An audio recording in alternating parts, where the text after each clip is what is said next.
ኢትዮጵያ ውስጥ የሰላም እጦት በቀጣይነት እየተጋጨን በየተራ እየተጋጨን እንድንኖር ያደረገን ምክንያት አንደኛው ከጥንት የተጣባን ያልተላቀቀን ማንኛውንም የሐሳብ ልዩነት በኃይል የመፍታት ልምምድና ባህል ነው።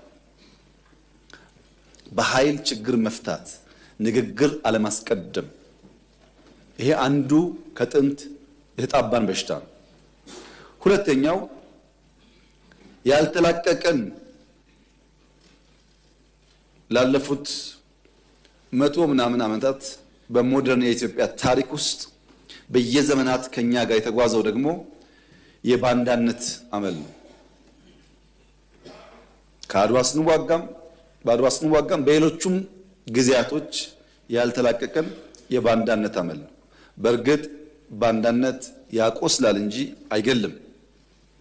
ብዙ ባንዳዎች በተደጋጋሚ ኢትዮጵያን አቁስለዋል፣ ማጥፋት ግን አልቻሉም። ሶስተኛው ችግር የጠላቶቻችን ዘመን የማይሽረው ጊዜ የማይገታው ያልተቋረጠ ስጋት። ኢትዮጵያ ያደገች ለታ ኢትዮጵያ ስትበለጽግ ኢትዮጵያ ሀያል ጀግና ሕዝብ ያላት ሀገር ቀና ካለች ችግር ነውና ሳትነሳ እዛ እናስቀራት የሚለው የአንድ ዘመን አይደለም፣ ያልተቋረጠ ስጋትና ኢንቨስትመንት።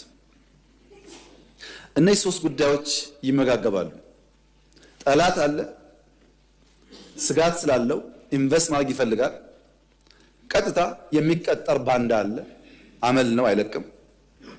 ያ የሚቀጠር ባንዳ ከተቀጠረ በኋላ በኃይል ችግር የመፍታት ልምምዳችን ደግሞ ባህላችን ደግሞ አለ። ይመጋገቡና በዘመናት መካከል የኢትዮጵያን እድገት እየገቱ የኢትዮጵያን ዜጎች በአብሮነት የመኖር የማደግ ፍላጎት እየተቃረኑ ከኛ ጋር ለመኖር ችለዋል። በሀገር ውስጥ ያለው ባንዳ የቤቱን ምሰሶና የቤቱን የቀለም አይነት መለየት ከመቸገር ይመጣል። የዚህ ቤት ቀለም በአንዳንዶቻችን እይታ ነጭ መሆን አለበት፣ በአንዳንዶቻችን እይታ ቢጫ መሆን አለበት፣ በአንዳንዶቻችን እይታ ቀይ መሆን አለበት። ልንከራከር እንችላለን። የዚህ ቤት ቁመና በሚወስነው ምሰሶ ላይ ግን ሁላችንም የጋራ አቋም ከሌለን በቀር ምሰሶውን አፍርሰን ስለ ቀለም ብንጨቃጨቅ ግድግዳ በሌለበት መዳረቅ ነው የሚሆነው።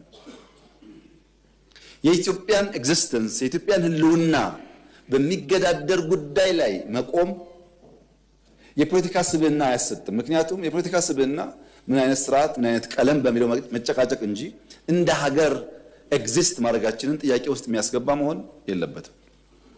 ይሄ ይምታታና የቤቱ ቀለም ይቀየር የሚሉ ሰዎች የቤቱ ምሰሶ ከሚያፈርሱ ሰዎች ጋር አብረው ይቆማሉ።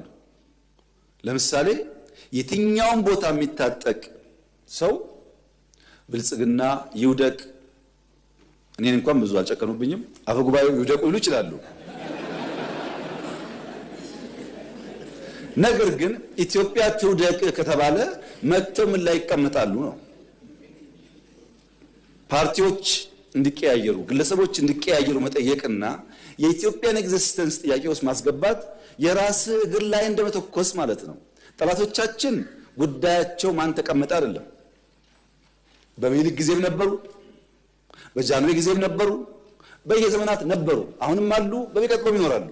ቋሚ ፍላጎታቸው ምሰሶ ማፍረስ እንጂ የቀለም ጉዳይ አይደለም። የባንዳዎቹ ችግር የቤቱን ቀለም አይነት ለመወሰን የሚደረግ ትግልን ምሰሶን ከማፍረስ ጋር መቀላቀላቸው